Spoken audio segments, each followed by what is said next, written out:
नमस्कार। आज हम formation of energy bands in solid अर्थात ठोसों में ऊर्जा बैंडों के निर्माण के बारे में चर्चा करेंगे। हम जानते हैं कि परमाणु के मध्य में न्यूक्लियस उपस्थित होती है, यानी नाभिक उपस्थित होती है, जिसमें न्यूट्रॉन और प्रोटॉन होते हैं। प्रोटॉन पॉजिटिवली चार्ज होते हैं, न्यूट्रॉन न्यूट्रल होते हैं। इस कारण से नाभिक पर पॉजिटिव चार्ज होता है। नाभिक के चारों ओर इलेक्ट्रॉन अपने अनुमत ऊर्जा स्तरों में उपस्थित होते हैं। इलेक्ट्रॉन नेगेटिवली चार्ज पार्टिकल्स हैं। परमाणु में सभी इलेक्ट्रॉन एक ही ऊर्जा स्तर वाले कक्ष में नहीं होते हैं, बल्कि विभिन्न अनुमत ऊर्जा स्तर वाले कक्षों में वर्गीकृत होते हैं। विभिन्न कक्षों में इलेक्ट्रॉनों का वर्गीकरण पाउली के अपवर्जन नियम के अनुसार होता है।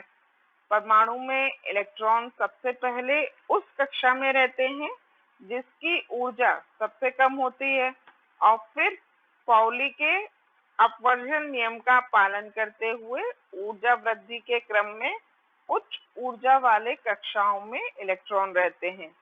सबसे बाहरी कक्ष में उपस्थित इलेक्ट्रॉनों को संयोजी इलेक्ट्रॉन कहते हैं। संयोजी इलेक्ट्रॉनों पर अन्य इलेक्ट्रॉनों के आवर्तनीय प्रभाव के कारण वह नाभिक से सबसे दूर होने के कारण कूलाम आकर्षण बल नगण्य होता है। परमाणु से ये इस कारण से शिथिलता से बद्ध होते हैं और किसी अन्य परमाणु से संबंध स्थापित करने के लिए स्वतंत्र होते हैं। यहाँ चित्र में हमने जर्मेनियम का परमाणु में किस प्रकार इलेक्ट्रॉनों की व्यवस्था होती है उसको प्रदर्शित किया है। तो जर्मेनियम में जो 1s2, 2s2, 2p6, 3s2, 2 ये 2 गलत लिख गया है, यहाँ 3 आएगा, 3p6, 3d10, 4s2, 4p2। मतलब पहले में 2 इलेक्ट्रॉन s ऑर्बिटल में, पहले एनर्जी n=1 एनर्जी लेवल में एक ऑर्बिटल s जिसमें 2 इलेक्ट्रॉन, दूसरे में s और p, s में 2 होते हैं और p में 6, और थर्ड में n=3 में s में 2, p में 6 और d में 10, और n=4 एनर्जी लेवल में s में 2 और 4 और p में 2। ये इलेक्ट्रॉन नहीं होगा, ये गलती से यहाँ पर आ गया, ये 2 इलेक्ट्रॉन्स होते हैं इसमें, ये इसमें प्रेजेंट नहीं होगा ये वाला, केवल ये 2 इलेक्ट्रॉन होंगे। तो ये जो फिगर आप देख रहे हैं इसमें ये तो न्यूक्लियस है, और ये जो y एक्सिस पे पोटेंशियल एनर्जी यानी कि स्थितिज ऊर्जा ली गई है, प्लॉट की गई है, और x एक्सिस पे नाभिक से दूरी प्लॉट की गई है। तो ये जो कर्व है ये पोटेंशियल एनर्जी यानी स्थिति ऊर्जा और नाभिक से दूरी के बीच में प्लॉट किया गया है।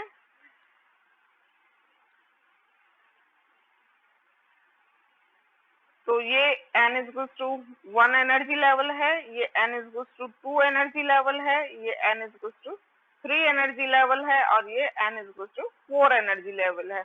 ये आउटर मोस्ट जो एनर्जी लेवल है उसके जो इलेक्ट्रॉन्स हैं वो वैलेंस इलेक्ट्रॉन यानी संयोजकता इलेक्ट्रॉन कहलाते हैं, और ये जो एनर्जी लेवल है, ये जो ऊर्जा स्तर है जो आउटर मोस्ट इसमें जर्मेनियम के लिए वो n=4 होगा, वो वैलेंस एनर्जी लेवल यानी संयोजकता ऊर्जा स्तर कहलाता है।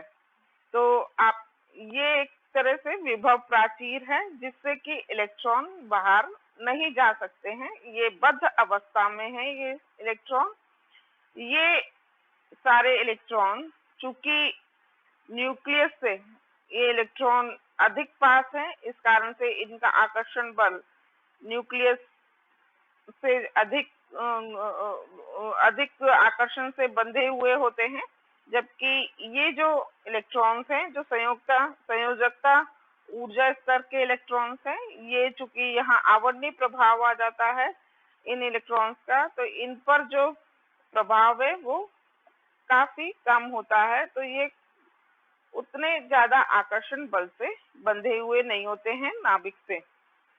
ये तो हमने एक एटम की बात की, लेकिन सॉलिड में कई सारे एटम होते हैं। तो हम एक एग्जांपल लें, मान लीजिए कि दो एटम हैं। यदि हम उन दो एटम्स को एक दूसरे के पास लाते हैं, मतलब दोनों परमाणुओं को एक दूसरे के पास लेकर आते हैं, तो ये जो है उनकी ये जो विभव प्राचीर है वो कम हो जाएगी। ये एक न्यूक्लियस का है, ये एक परमाणु की न्यूक्लियस, ये दूसरे परमाणु की न्यूक्लियस। तो जब आप दोनों परमाणुओं को एक दूसरे के नजदीक लाते हैं, तो जैसे बात की कि नाभिक पॉजिटिवली चार्ज है और इलेक्ट्रॉन्स नेगेटिवली चार्ज है, तो दोनों एटम्स के न्यूक्लियस और दोनों एटम्स के इलेक्ट्रॉन्स के बीच में अन्योन्य क्रिया होगी। नाभिक को प्रतिकर्षित करेगा, क्योंकि पॉजिटिवली चार्ज है, इलेक्ट्रॉन को प्रतिकर्षित करेंगे। एक का नाभिक का पॉजिटिव चार्ज दूसरे इलेक्ट्रॉन के नेगेटिव चार्ज से आकर्षित होगा, और दूसरे नाभिक का पॉजिटिव चार्ज पहले परमाणु के इलेक्ट्रॉन के नेगेटिव चार्ज से आकर्षित होगा। इस तरह से दोनों परमाणुओं के बीच में अन्योन्य क्रिया होगी, जिससे उनकी जो एनर्जी लेवल्स हैं वो उनमें स्प्लिटिंग होती है, और जो उनके मध्य की ये विभव प्राचीर है, पोटेंशियल वॉल है, वो कम हो जाती है। तो दो काम होते हैं, तो एनर्जी लेवल्स की स्प्लिटिंग होती है, और उनके जो एटम्स के बीच की ये जो वॉल है, पोटेंशियल वॉल, वो कम हो जाती है, मतलब पोटेंशियल बैरियर कम हो जाता है, विभव प्राचीर कम हो जाती है। तो अब जो इलेक्ट्रॉन इन एनर्जी लेवल्स में प्रेजेंट है, वो फ्रीली एक दूसरे के एनर्जी लेवल्स में मूव कर सकते हैं। आप ये अब जो बाहर के एनर्जी लेवल्स में जो इलेक्ट्रॉन्स प्रेजेंट हैं, आप ये नहीं कह सकते कौन सा इलेक्ट्रॉन किस एटम को बिलोंग करता है। तो ये जो स्प्लिटिंग है एनर्जी लेवल्स की, वो बाहर के एनर्जी लेवल्स में ज्यादा होती है, अंदर के एनर्जी लेवल्स में कम होती है। यहाँ दो एटम्स नजदीक आए हैं, तो इस स्प्लिटिंग के कारण हर एक एनर्जी लेवल दो एनर्जी लेवल्स में स्प्लिट अप हो जाता है। एक एनर्जी लेवल पहले जो जब स्प्लिटिंग नहीं हुई थी, तब जो एनर्जी थी उस लेवल की, उससे एक एनर्जी लेवल थोड़ी सी ज्यादा एनर्जी का होता है, और दूसरा एनर्जी लेवल उस एनर्जी से थोड़ी सी कम एनर्जी का होता है। तो इस तरह से हर एनर्जी लेवल दो एनर्जी लेवल्स में स्प्लिट अप हो जाता है। अगर तीन एटम्स पास नजदीक आएंगे, तो तीनों में अन्योन्य क्रिया से हर एनर्जी लेवल तीन एनर्जी लेवल्स में स्प्लिट अप हो जाता है। इस प्रकार यदि एन सॉलिड में तो बहुत अधिक एटम्स होते हैं।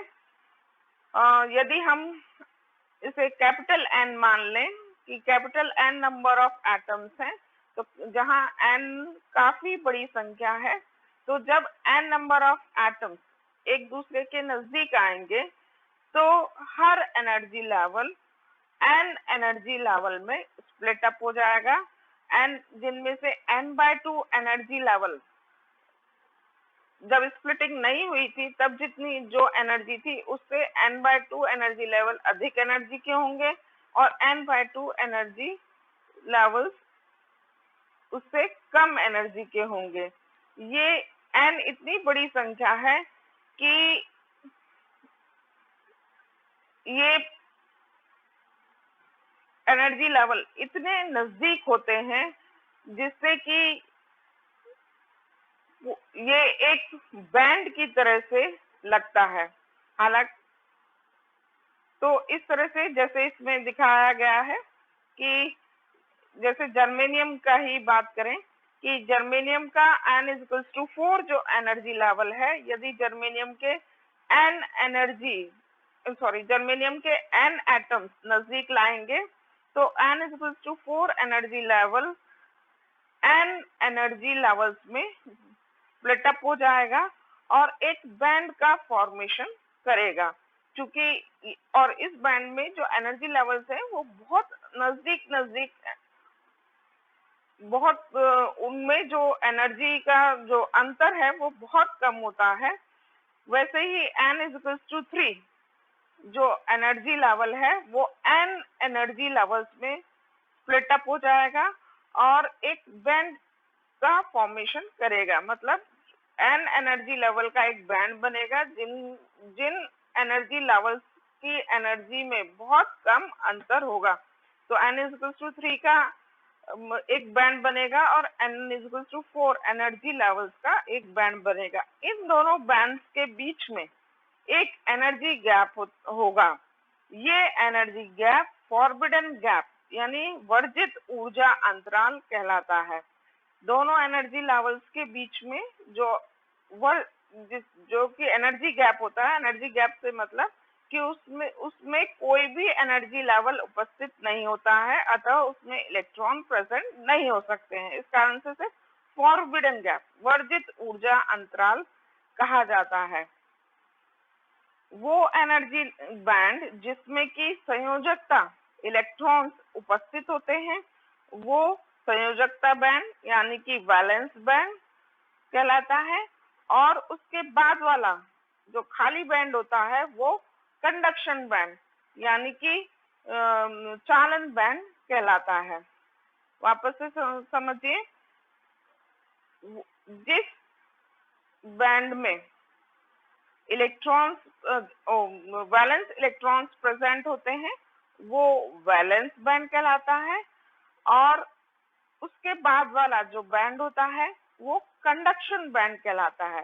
कंडक्शन बैंड और वैलेंस बैंड के बीच में जो फॉरबिडन गैप है, फॉरबिडन गैप होता है। फॉरबिडन गैप से मतलब उन दोनों के बीच में कोई भी एनर्जी लेवल उपस्थित नहीं होता है जिसमें कि इलेक्ट्रॉन प्रेजेंट होते हैं। तो इस तरह से सॉलिड्स में बैंड का फॉर्मेशन होता है। जैसे हमने जर्मेनियम में बात की तो जर्मेनियम में चूंकि N=4 energy level valence N=4 energy level में वैलेंस इलेक्ट्रॉन प्रेजेंट है, इसलिए ये जो बैंड बनाएगा वो वैलेंस बैंड कहलाएगा। और इसके बाद वाला जो बैंड होगा वो कंडक्शन बैंड कहलाएगा और उसके बीच में जो एनर्जी लेवल कोई प्रेजेंट नहीं होगा वो जो गैप है वो फॉरबिडन गैप कहलाएगा। धन्यवाद।